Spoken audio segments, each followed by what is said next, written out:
crucial to keep our energy high and spirits fueled.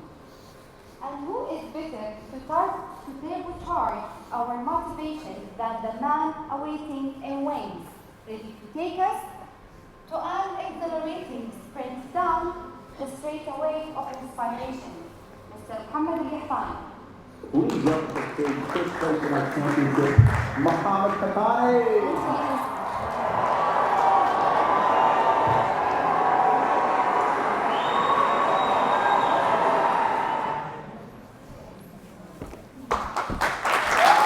Thank you.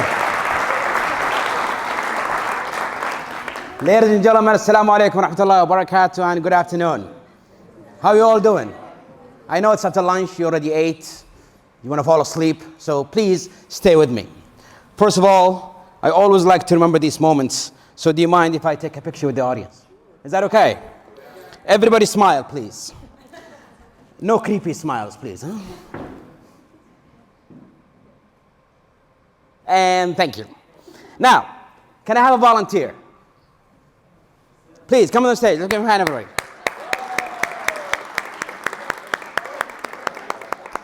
No, stay where you are.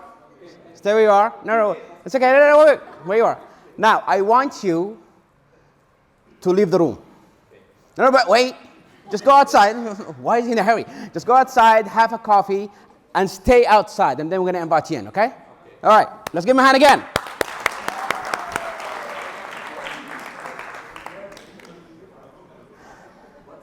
Let's close the doors, please. Let's close the doors. Fantastic. My fellow audience, let me ask you this question.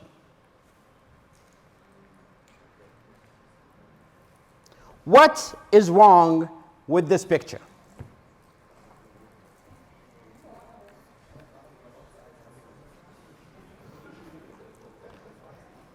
What is wrong with this picture? Okay, there's a number of mistakes. Name one. Yes. No, you said there's a number of mistakes. He's wearing two rings. That's a really great observation. Anybody else? Anybody else? You can shout it out. It's a friendly environment. What do you see wrong with this photo?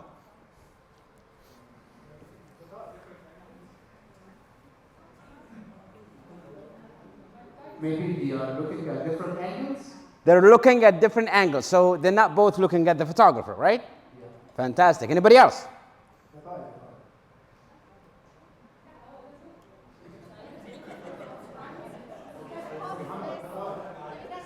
Huh? His tie. What's wrong with the tie? Everything's wrong with it. All right. Anybody else? Anybody else? We'll take one more. Think. Yes. Huh? You don't see anything wrong with the picture? Yes, please. The old man is wearing a long sleeve shirt and the baby is wearing a short sleeve shirt. So long sleeve and short sleeve, they're not in the same season, maybe. Yes, haven't you? Can I say it again? Yes. That he's wearing two rings. Then he has 6 fingers. He has 6 fingers. Yes, because he's wearing two rings. Look at it. Oh, okay. Gotcha. All right. Really great observation. Now, can we invite him back in? Yes. Yeah, please. The letters for you may be written. The joy, you mean? Yeah. Oh, okay. Nice observation. All right. No, yeah, you're absolutely right. Can we bring it back in, please? Now, I want everybody to be quiet. Nobody says a word.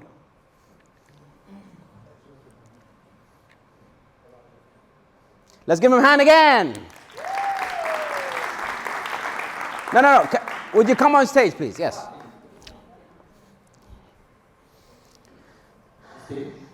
You can stand here if you want. Yeah, it's fine. I'm going to show you a picture. I want you to tell me what do you think, or what does it make you feel like? A great relationship between a grandson and a grandfather.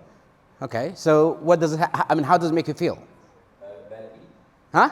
Badly. Bad? Yeah. I had Why? a experience, a horrible relationship with my grandfather. No, but like, so the picture makes you feel bad? All right. Can I have your attention, please? All right. It's a story of a different day. Notice, ladies and gentlemen, that he did not see the rings. He did not see anything wrong with the tie. He did not see the U. Why? Because the positive perspective. Because when I put the picture first, I said, can you tell me what's wrong with the picture? And when I said, can you tell me what's wrong with the picture, your mind already started to find something that's not even wrong, but inventing something that is wrong. He came in, he didn't see any of that stuff. It's a beautiful picture of a grandfather and his grandson having fun. And that, ladies and gentlemen, the problem that we have. When we focus on the negative thing that could go, when we pickpocket on the things that could go wrong, we fail to see the big, beautiful picture. Let's give him a hand, everybody, again. Please have a seat. My fellow audience, the road to happiness is messy. It's long. It has ups and downs. However, being miserable is easy. It's so simple to be miserable. In fact, I'm going to prove it to you today. Today, I'm going to talk about how to be unhappy. I'm going to give you some tips on how to be unhappy. And I want you to pay attention on everything that I'll be talking about today. Is it something that you already doing? Number one, remain indoors. By a show of hands, how many of you here came from outside of Abu Dhabi or outside of Dubai? Where? Iran. Dammam. Oh, me too. Okay. Riyadh. Okay. So those of you who came from outside, did you stay in a hotel? Are you staying here? All right. Let me ask you, what did you do last night? Did you do this? Eat? Do you work? Watch TV? Or browse the internet? All from your bed? How many of you do that? This is called creating your own prison. And ladies and gentlemen, we are a victim of this every single day. We confine ourselves to the smallest area as possible. You do it also at home. Sometimes you lay on the couch, you watch TV, you eat on the couch, you sleep on the couch, you do everything from as small of a space as possible. You have created your own prison. Study shows that when you expose yourself to the sun helps you to grow vitamin D in your body. And vitamin D is crucial to the happiness hormone, the endorphin hormone. So when you lock yourself in a room all day, trying not to go outside, you're depriving yourself from exposing yourself to sunlight. Now, I know what you're thinking, but Muhammad, we are in the Middle East. It's so hot outside, especially in the summer. All I need from you is just 30 minutes every single day. 30 minutes every day, you have to put yourself in sunlight. Because if you don't, you're going to end up having really terrible headaches. Your body started to get weak. And when your body gets sick and get weak, you are confined to your bed again. Therefore, it's a vicious cycle that never ends.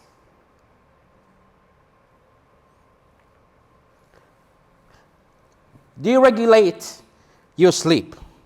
When we think about going to bed, usually people do something like this. They go to bed around maybe 9, 10 p.m. If it's in the weekend, they might, stay up until like midnight, sleeping late, on the weekends and so on. But it's a regular cycle. You go to bed at the same time. And when that happens, your brain functions well. Why? Ladies and gentlemen, before you go to bed, there is about 30 to 60 minutes when you're just, tossing in your bed, going through your phone, and then you start to get sleepy.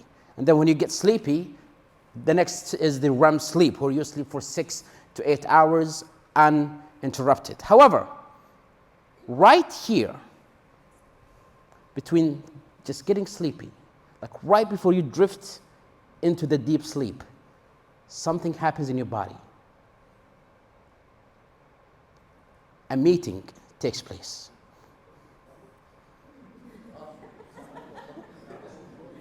Who is the head of the meeting? Is your brain. Who attends the meeting?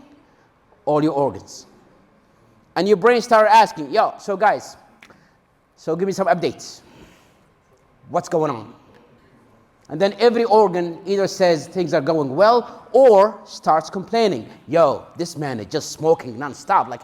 And now your lungs are just complaining. I just can't function like this.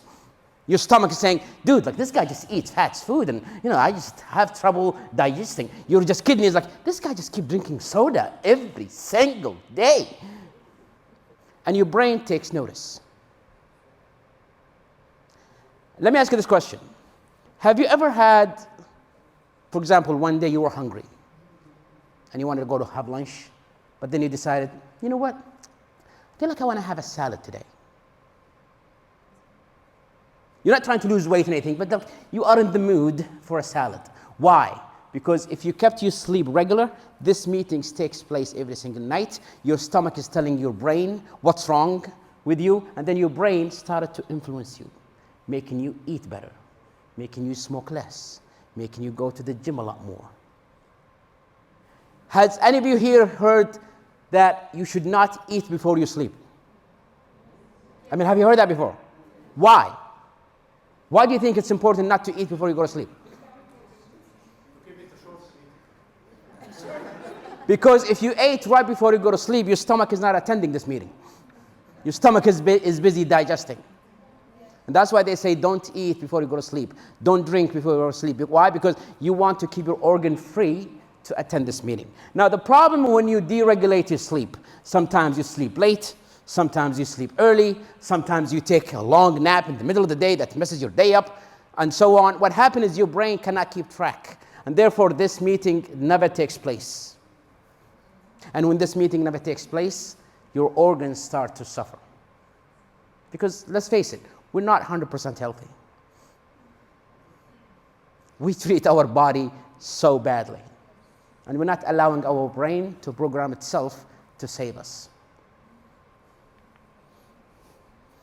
Number 3, increase your screen time. Your brain will always want to make you happy. It will always want to save your life. However, there's a lot of things that will distract you every single day. And the biggest one is your phone. Do you know why we never had a major breakthrough in terms of inventions in the last maybe 10 or 20 years? All we had is just merging things. It's like fusions. So, an app that connects you to your friends, Facebook, whatever. But we've never had a breakthrough in terms of inventions. Do you know why? Let me ask you this question. Let's say you go to a doctor's office. You have a doctor's appointment, and you're sitting in the waiting area. You're going to be there for like half an hour. As soon as you sit down, what do? You reach to your mobile, right? And we all do the same. Your brain cannot be creative unless you give it a time to be free, to not think about anything. But sadly, we don't give our brain that time. As soon as we have some free time, we always reach out to your phone. You play a game, or you scroll through Facebook, or you scroll through any social media. So now your brain is always occupied. In order for you to come up with great ideas, with great inventions, your brain has to have the ability to be free. Give your brain that.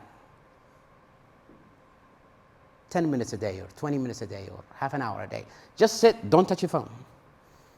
And you will notice that when you're sitting, your brain now is thinking, that problem we had at work that we couldn't fix? What if we did this? Now you start to come up with ideas. Why? Because you allowed your brain some time to be free. And our biggest enemy in this, ladies and gentlemen, is YouTube and Netflix. Remember when we talked about deregulating your sleep? You're laying in your bed, it's late. You're watching your favorite show on Netflix. And as the show comes to an end, Netflix pops in and say, Next one. how about one more? And you're thinking, Okay. Then you watch another episode, and then by the time the episode ends, Netflix says, one more. So it is actually programmed to keep your brain engaged as much as possible, not giving yourself a time to free yourself and think. Number 4, feed your negative emotions. Anybody here likes to play football or a fan of football? Oh, see, I'm like all the guys, yeah. So if you're a fan of football, you have 2 options. Option number 1, you can call your friends, and you can go to the park and start playing. You're moving your body, you're exercising, you expose yourself to the sun. It's all good. Option number 2, you can sit home and watch a game between Real Madrid and Barcelona. Who's a Real Madrid fan here? Raise your hand. There you go. So you're sitting at home and you're watching the game, and it's so intense, And it's the end of the game, your team is not winning yet, and then Barcelona scores. Your team is losing. Your wife walks in and says, "Hey baby, how are you doing?" "What the hell do you want?" And you start yelling at your partner. You're fracturing a relationship. Let me ask you this question. Does Real Madrid even know you exist? Do you think over there in Spain they're playing thinking, I wonder, what he's thinking about me? They don't even know that you exist. And yet, you're willing to rupture a relationship with a loved one over a team Now, I'm not saying that you shouldn't watch sports. Of course you can. I'm just saying, don't feed the negative emotion on you. They win, great. They lose, well, maybe next year. But why lose a relationship with a loved one over something or some people who don't even know that you exist? You will see it always, ladies and gentlemen, 2 great emotions that will always enrage us. Sadness and anger. We don't have anything to, or we cannot, we don't have the power to do anything about it, and yet we let it influence us. Let me ask you this. Have you ever been on Twitter or Instagram, whatever, and you see a post, and the post is offensive? Maybe it's racist, maybe it's sexist, and you read it and you're sitting at home thinking, oh, and you started typing, responding to this racist person. And as soon as you type, somebody else responds too. And now there's a fight between you and this other person in the comment section. And then everybody else is getting into the fight. Just ask yourself this. You allow the person that you don't even know, who's probably on the other side of the world, to get under your skin and to get you upset.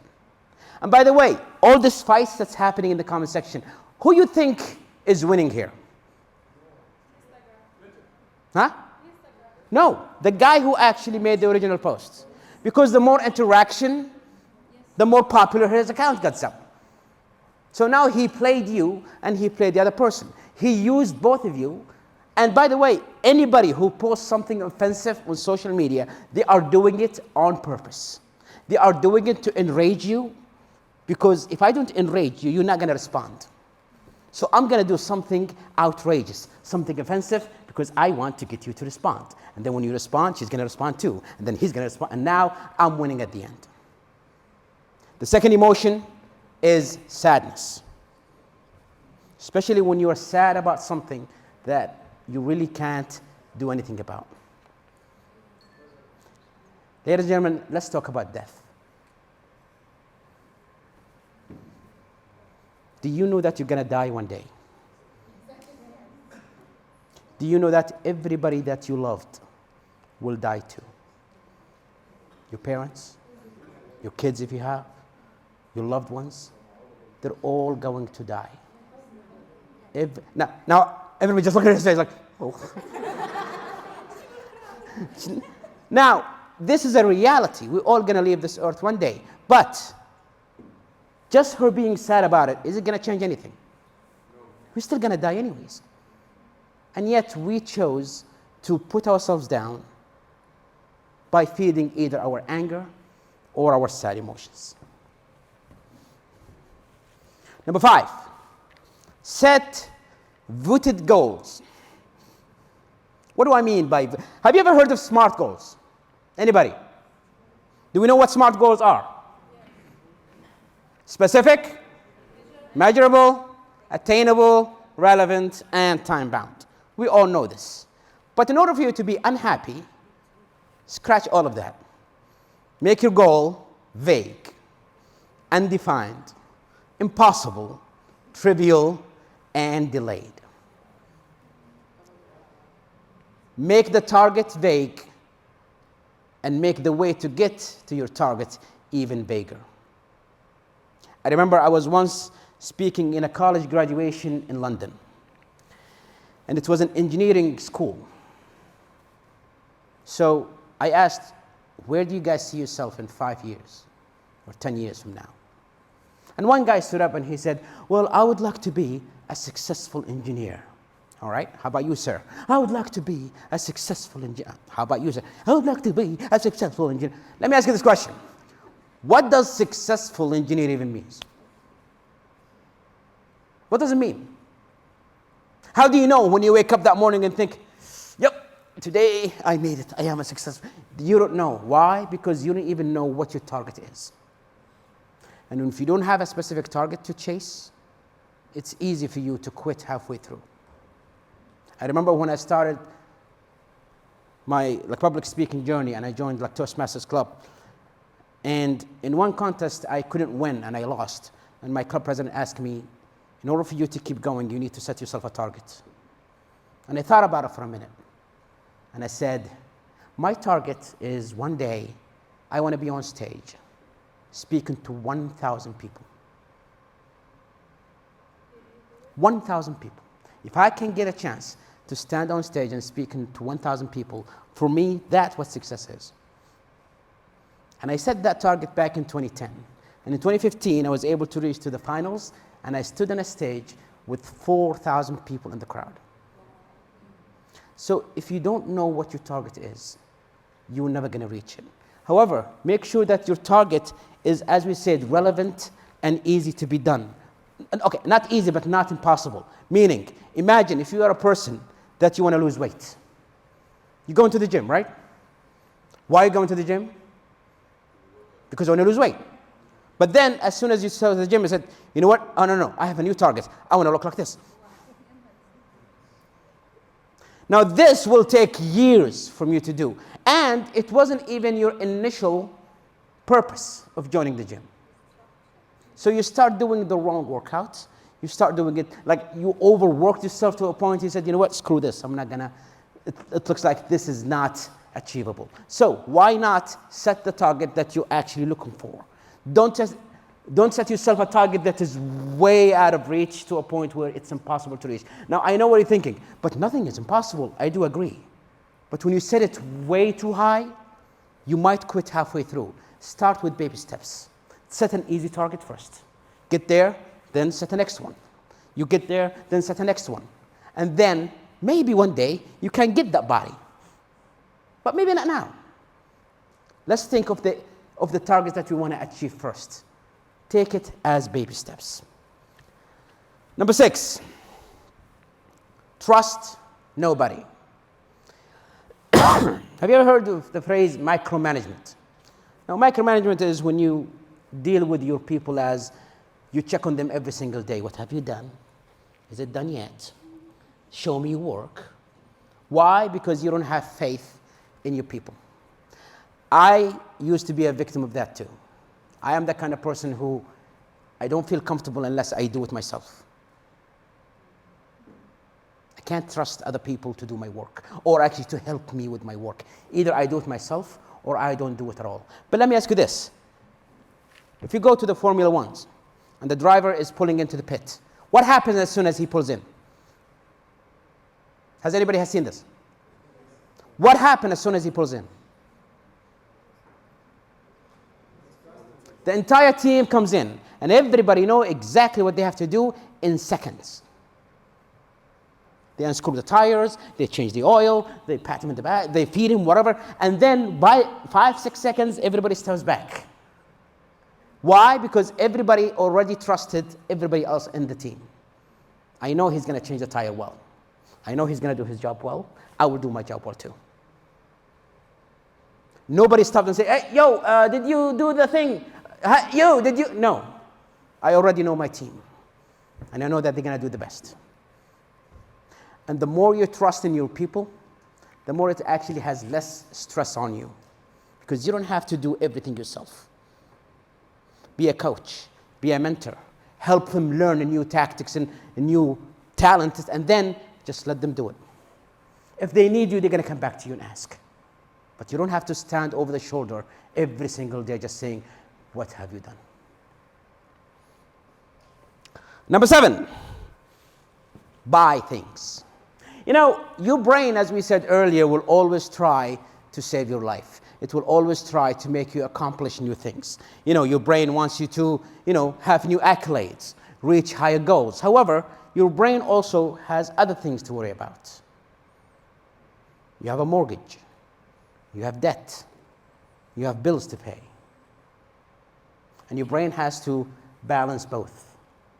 How can I achieve something high, but also at the same time, get a job that pays the bill so I can, pay my mortgages and pay my everything. And that's why when you go shopping, you are not allowing your brain to think of improving yourself.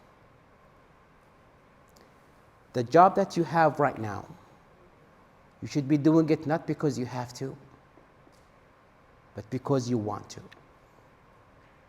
When you are in a job and the only reason that you are in it is just because you have an income so you can pay your mortgages and bills, then that's the only thing that keeps you in this job. Imagine if you don't have any of that stuff. You will still do the job, but only now you'll do it because you want to. You love what you do, but you don't have to do it just because it pays the bills. You're doing it because you want to. Warren Buffett once said, we spend money we don't have on things we don't need just to impress people we don't even like. Isn't that true, ladies and gentlemen? We spend money we don't have. We take loans and credit cards on things we don't need, accessories and so on, and just to impress the people who we hate. We want them to see us, in a new suit or driving a new car, so, we make them like jealous or whatever. We spend money we don't have on things we don't need just to impress people we don't even like. Number 8, use a direct approach to happiness. Anybody here has gone fishing?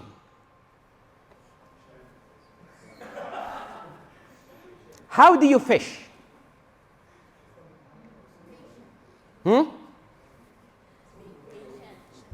So you use a bait, right? A bait and you throw in the water. But why don't you just do this? Stand in the lake and wait for the fish to come to you and then just catch it. And you do it again and you try to catch it again.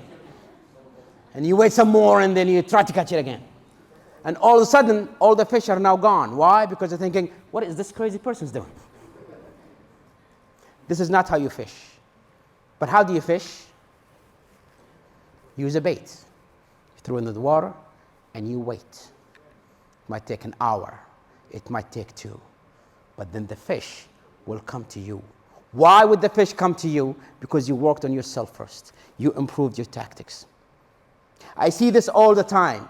People who really get stressed with work and think, you know what? I'm done with this. I need a vacation. I need a holiday. I need to let loose. And they book a trip to an exotic place. And they go there and they stay in an exotic hotel. And for an entire weekend, they just swipe the credit card, going crazy. And by the time the weekend ends, they're going to come back to the same job again. The stress didn't go away. The work didn't change. But what changed is now they are in more debt because they've been swiping their cards. Why not work on yourself? Improve your talents, learn your techniques, learn how to do your job more efficiently so the job doesn't become more stressful. It just comes to you naturally. Just like a fisherman who works on themselves first. Improve your target, and then the fish will come to you. But you don't fix it by putting a Band-Aid on a broken arm. You don't fix it by just ignoring it and just going crazy. Happiness will come to you if you are patient and willing to wait for it.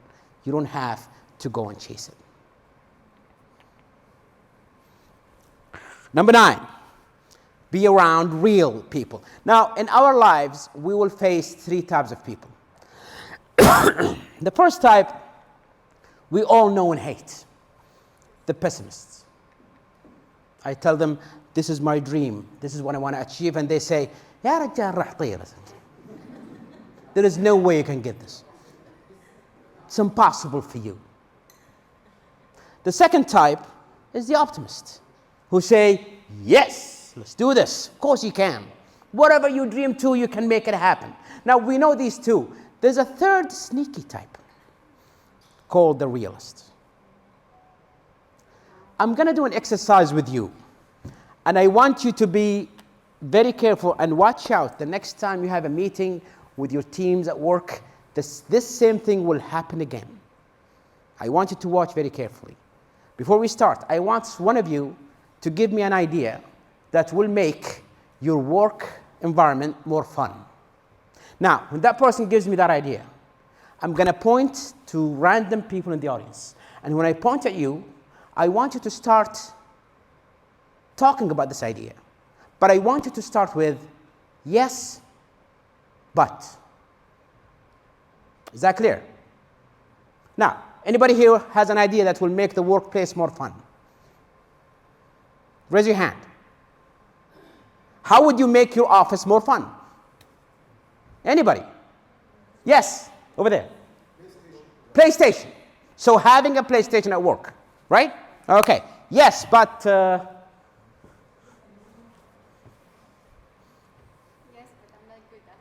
yes, but I'm not really good at it, and it's not something that I like.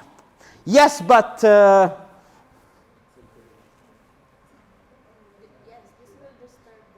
this will disturb the work. Absolutely right. Yes, but We don't have a space for it. we don't have a space because, we need a flat screen TV and couches, and we don't have that. Yes, but Anybody? Anybody? Yes, but now notice how he feels now. Now he's thinking, I'm not even going to share with you any more ideas. Why? Because we killed his idea. Now, all the things that you guys said are valid. Yes, maybe you're not a fan of it. Maybe it will cost too much. Maybe you don't have the space. Again, they're all valid. But because we started with the yes, but, we killed his idea right away. Now, we're going to do the same exercise again. I need someone else to give me another idea. However, this time, instead of yes, but, we're going to do yes, and. Now, anybody else has another idea that will make work more fun? Yes, over there. Put some music. Put music in the workplace. Yes. Fantastic. Yes, and... Yes, and I'm doing it already. and you're doing it already. All right. Yes, and dancing too. Yeah, why not? Yes, and it will be enjoyable. When you hear your favorite song, you might actually get more encouraged to work. Yes, and and we can have a list, and everybody comes with a list. So notice her idea was just music. And now we have a dance floor at work. And now we have a music list. So the idea grew. Why? Because we didn't see what could go wrong. We saw what could go right. Now, I'm not asking you to be reckless. This is not a cause to be reckless. But a lot of really great ideas were killed in organizations just because people started by seeing what could go wrong. Just like that picture with the grandfather and the child.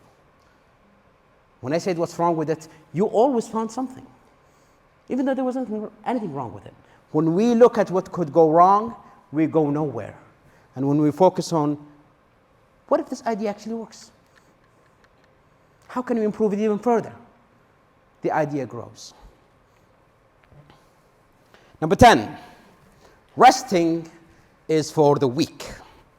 Let's go back to the pit again. And as soon as the driver pulls in, everybody comes in and change the tires or whatever, and there's one single person. His job is to pat the driver, to give him water. Yes, that's his pat. Why is it important that, you're the driver, I come to you and say, oh, are you okay? Why is it important? This guy has been driving 200 laps. He's wearing diapers, by the way, because he cannot go to the bathroom while he's driving. So while he's doing this for an hour or 2 or 3, maybe he needs a few seconds or a minute just for someone to check up on him. Are you okay? You all right? Do you want to have a drink of water? When we are starting a career, at the beginning, we think to ourselves, I need to work extra hard because I need to prove myself. I need to get the promotion as soon as possible. I cannot be left behind, which is, yes, it's great. And again, you guys are doing it too. I was earlier here and I saw how BioPharma has been doing really great in the past 2 years. And congratulations to all of you. But don't neglect yourself. I've seen people who, in their 20s and in their 30s, having heart problems, having kidney failures. You cannot have a kidney failure when you are in your late 20s. You shouldn't be. But why did he do that? Because his brain and his body has been working so hard, he's not allowing himself to rest. In every organization, you have a vacation, right? And they make you take it. They force you to take it. You cannot go to your boss and say, no, I don't want, I want to just keep working. Your boss said, nope, you have to leave. Why? Because they know that you need time off every now and then. You need to get yourself some rest. And notice, when you go off on your vacation, your boss says, don't call. We're not going to call you. We're not going to reach out. Just go and forget about us for a month or so. It is important that you allow your body to take some rest. Number 11, compare.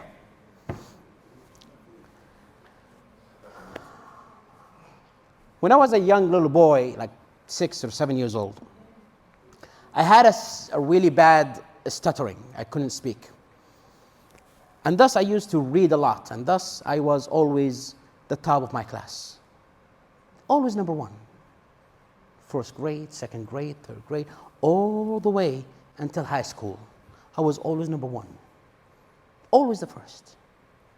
But then when I got to high school, I met my worst enemy. His name is Turkey. Let me tell you about this Turkey. Turkey was a very popular kid. Everybody loved him. He was in the theater group, he was in the math group, he was in every other group. Everybody knew who he was, and everybody just loved him. He was a very social man. Me, on the other hand, I sat at the back of the class, quiet. The kind of kid that you would look at and think, yep, he's going to be a serial killer one day. And the Turkey was a handsome young man. Me, on the other hand, you can see it for yourself. But then, after the first midterms, a teacher walks in and he hangs on the wall the list of the top 10 students in the class. Kind of a motivation to everybody else. And when I looked at the list, he was first, and I was second. Have you ever wanted to kill someone? Why does this guy get it all? And he's popular, he's beautiful, and now he's first too? You know what? I'm not even going to allow this. The race is on. I'm going to beat this guy somehow. For the next midterm, I worked extra hard, and then I did everything perfect. The list comes in again. He's first, and I'm second again. You know what really bugged me, though? He didn't even study. Have you had that student in your class? Never opens a book and just walks in and boom, he gets it. That was him. 3 years of high school, ladies and gentlemen. He's always first, I'm always second. We finished high school. I grew up in a small town in the south side of Saudi Arabia called Abha. And I've always wanted to be a doctor ever since I was, a child. So I applied for the medical college in Abha, and I was accepted. He applied in the same university, a different major. He got accepted too. But then my dad somehow got me a chance to get a scholarship to study in the United States. And now I have a choice. Do I chase my dream of becoming a doctor, but get stuck with this guy for the next 4 years? Or do I go and study in the US while he rotten and, small little Abha? You know what? Screw my dream. Let me go. And that's what I did. I went to the States. I got an engineering degree. I came back. I work for a really good company. The pay is good. Life is beautiful. However, I kept on thinking, whatever happened to him? So I called some of my friends from high school. Not him, because, we don't talk. Yo, guys, how you doing? We're doing great. By the way, how's Turkey doing? Well, look, he finished his bachelor degree, and now he's doing his master's degree.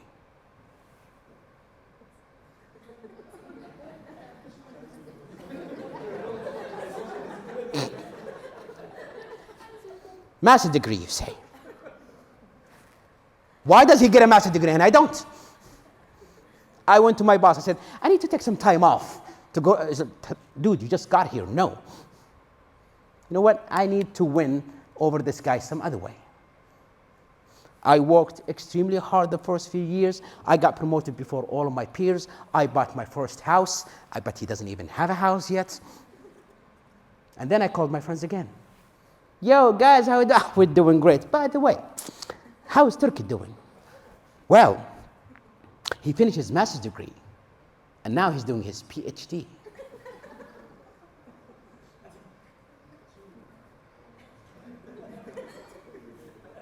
PhD, you say?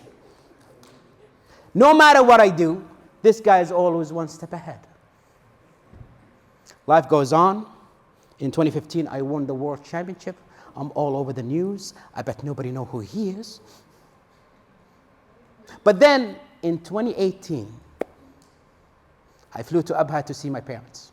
And one time I was in a coffee shop, and as I walked out, I saw him. I saw Turkey. I haven't seen him since high school. We shook hands. And then he asked me the question that I've been waiting for him to ask me all these years. He said, so Muhammad, how are you doing? How am I doing? Let me tell you how am I doing. And I started bragging about everything that I've done. I'm telling him about the job that I have. I even showed him my bank statement just to see how much money I had. I'm sure you've seen me on YouTube and all over the news. And with everything I'm telling him, I'm looking in his face. I'm waiting for the look. I'm waiting for the look that says, yes, Muhammad won and I lost. But to my surprise, with everything I'm telling him, the guy's smiling more and more. He's happy. Why is he happy? He shouldn't be happy. I just beated him. He should be sad now. And then I flipped the question. I said, by the way, how are you doing? And he told me he got his PhD and now he teaches in the same university. Teaching. How much money did that make? He said, Muhammad, it's never about the money. Ever since I was young, my dream is to become a teacher. And now I'm living it. Every day when I come to work, it doesn't even feel like work anymore. This guy still wins again. I realized I threw up my dream of becoming a doctor because I wanted to win a race that I created myself. He wasn't even in it. He was living his own life while I made my success based on somebody else's. Warren Buffett once said, if you have $200 million in your bank account, 200 million, there isn't anything that you want that you cannot get. You want a mansion? You can buy one. You want a private jet? You can. A yacht? You can. The best car? You can. All you need is 200 million. But if that's true, why do we have 4,000 billionaires in the United States? Billionaires. Mr. Bill Gates has so much money that if he spends $1 million every single day, it will last him until he dies. What the hell is he doing? Why is he still doing it? Because for those people, success doesn't even mean how much money I have. Success is, am I better than Mark Zuckerberg? Or am I better than whoever? Am I number one? Am I number two? Am I number three? That's why there's the Forbes list of the richest men. You came to a point where success is not about what you already achieved. For you now, success is, can I beat someone else?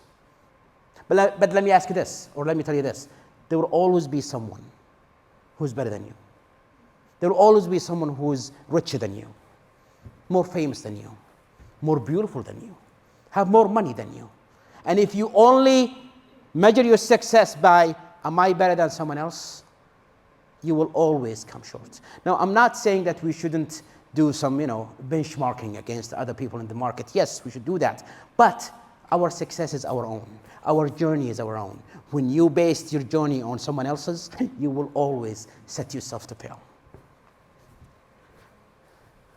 Number 12, focus only on you. If you go to the pier, ladies and gentlemen, and you see fishermen who fish for crabs, you will notice that as soon as they get the crabs, they put it in a bucket. And the crabs are still alive. But they don't even close the bucket. Why? Because they know crabs are selfish. What happens inside the bucket is this. A crab will try to climb up the walls. And as soon as he tries to climb up, another crab will see him and think, wait a minute, I can use his body to escape. So he grabbed into him and he tried to climb too, pushing this one down. Another crab sees this one and thinks the same. And if you look at the bucket, it's just crabs pulling each other down and nobody is able to escape. When we only think about ourselves, you might actually get what you want. In your line of work, it's easy for you, for example, if you look at your peers and you show your boss that you're the best. How? You can sabotage someone else's life. You can tell your boss, oh, by the way, they're coming late every single day. Or, oh, by the way, she's not really doing well. You can. You can do that. And by the way, you will get that promotion. You will get that raise. But you will end up celebrating it by yourself. Is it worth it to get ahead and work in your line of work while having everybody hate you? Everybody cannot wait for the day that you get kicked out. Everybody just wants, they just want to catch you in a mistake because you created that environment by caring only about yourself. My fellow audience, just give me 5 more minutes before I end. I want to talk about something which is, we talked earlier about, sometimes we might get a bad day.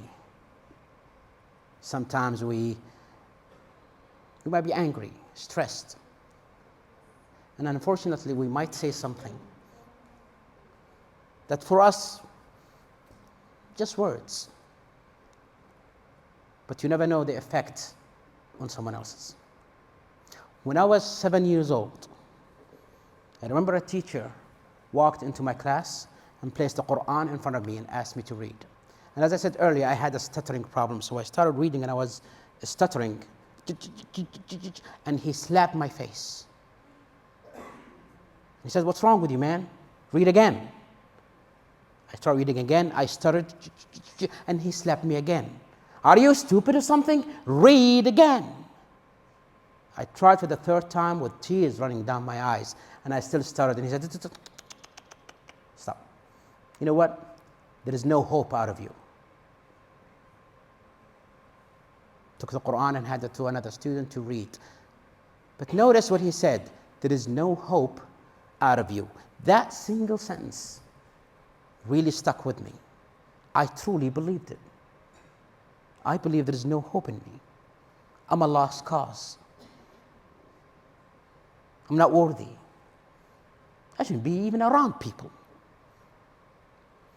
And every day I used to go to school, come home, lock myself in my room.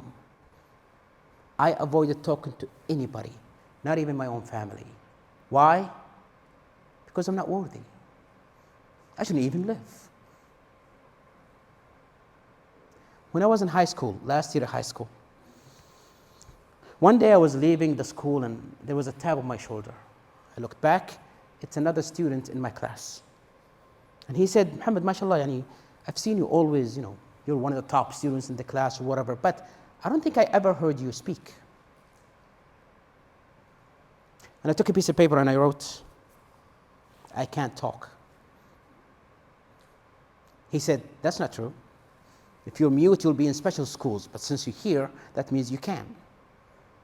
Your problem is you're afraid. If you want, I can help you. Do you want me to help you? He said, in order for you to overcome any fear, you need to face the ultimate form of that fear. I said, what do you mean? He said, tomorrow morning, go to the principal's office and ask me when to read the morning announcement in front of the entire school. And I promise you, this is your cure. And I know it sounds like a crazy idea, but when you're desperate and somebody throws you a lifeline, you will hang on to it. So I listened to him. And I stood in front of 400 students, and as soon as I opened my mouth, I stuttered again. I still remember it to this day. 400 students were laughing at me. I hated myself. The one thing I've been avoiding my entire life, I voluntarily walked right into it. Why? Just because somebody gave me an advice? And during recess, I went to the same student. I said, Allah la kathir khairak. You've seen what you've done? Are you happy now? You saw everybody were laughing at me? Is that your kink? Is that what you really like? You just want to humiliate me in front of everybody? And he said, Muhammad, success doesn't happen from the first time. Go back and try again. And I don't know why, I went back again. I spoke, I stuttered, they laughed.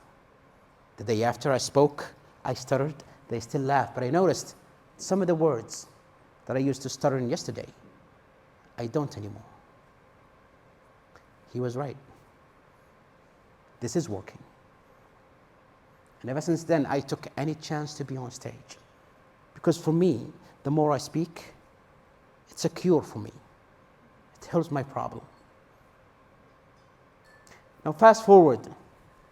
In 2015, I won the World Championship as the best speaker in the world. Something happened in 2017. I flew to Abha again to see my parents. And one time I was at a gas station. And I'm filling my car. I looked over. I saw an old man walking with a cane. I looked closer. I recognized the old man. It was the teacher who slapped my face and said, there is no hope out of me. But then I thought to myself, you know what? Wait. This has been a long time ago. I'm in a better place now. Why hold a grudge? Let me just go and say hi. So I went to him, I shook his hand. I said, I'm one of your students. And he said, oh yeah, and I've seen you on TV and I'm so proud of you. I said, yeah, okay. I just came here to say that I forgive you. He said, for what? I said, do you remember when I was in first grade and you slapped me in the face twice and you said there is no hope out of me? He looked at me and he said, Sorry, son, I don't remember. The very next year, I was speaking in an event in Jeddah. And as I was done with my speech and I stepped down, some of the audience, they come to me to shake hands and take pictures. And through the crowd, I saw a man. I looked at him. I recognized him. It was the student who gave me the advice to stand in front of people and speak. I could not believe it. I went to him and I hugged him so tight. And I said, Allah kathir khairak. Thank you so much. And he said, for what? I said, do you remember in high school when you said, stand in front of the audience and start speaking? And he said, sorry, Muhammad, I don't remember. Notice in both cases, they didn't remember. But one destroyed someone's life and the other saved it. And this is the same for all of you. As I said earlier, you might have a bad day. You're stressed. There's too much going on. And then you might yell at an employee or yell at a loved one. And you think, it's okay. You don't know what damage that you might have created. Also, you might tell just a simple employee that you have, you know what, I'm so proud of you and thank you for everything that you've done. And you might think, it's just words, but maybe it's what they've been waiting for to hear all their lives. Maybe they will achieve even higher goals just because you said thank you or said that you're proud. Ladies and gentlemen, as I said earlier, we're all going to die one day. We're all going to leave this earth. Ask yourself, did you leave it a better place just by simply being in it? And if the answer is no, then you're just a statistic. You're just a number.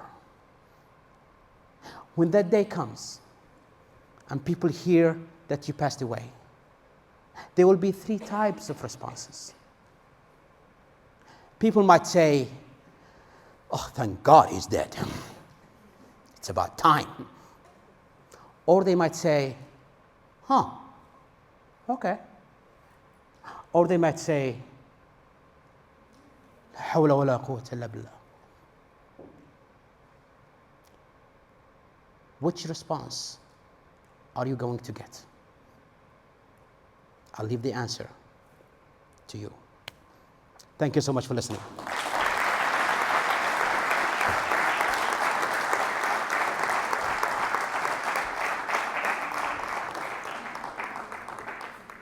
What a phenomenal ride. A big thank you, Mr. Mohammed, Thank you. for that high-octane post of inspiration, just like the most skilled driver on Formula One circuit.